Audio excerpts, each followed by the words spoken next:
শিক্ষকদের মর্যাদা দিচ্ছ না, দেয় না। বাংলাদেশের প্রেক্ষাপটে হয় না। কারিকুলামের ত্রুটি আছে, ছোটবেলায় শিখে আসছি ভুল একটা তথ্য হাঁটি। আসলে আমাদের এই শ্রমণকারের একটা ঘাঁটি আছে আমাদের সাথে। এই পর্যন্ত বাংলাদেশের স্বাধীনের পরে যখন সরকার এসেছে, এই আমাদের যে অবহেলিত অবজ্ঞা আমাদের কাছে অনেক কিছু নিতে চায়। তারপরে মনে করো যে বিল্ডিং আছে, কিন্তু এই শিক্ষকদের যে মর্যাদাটা নাই। আমি একটা ইংরেজি একটা স্কুলে গেছিলাম, একসময় স্কুলে গেলে একটা স্যারের সাথে দেখলাম তাদের সম্মান করেছে, তার জন্য আমার অন্তর থেকে আমার ওরা কতটুকু আসলো।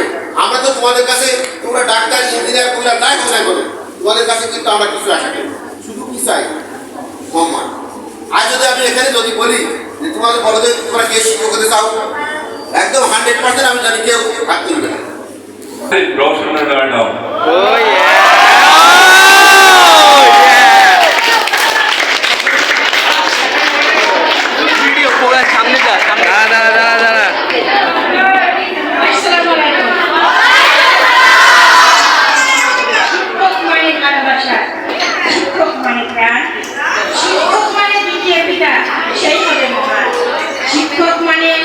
পথের দিশা, শিক্ষক মানে ভালো, শিক্ষক মানে অন্ধকারের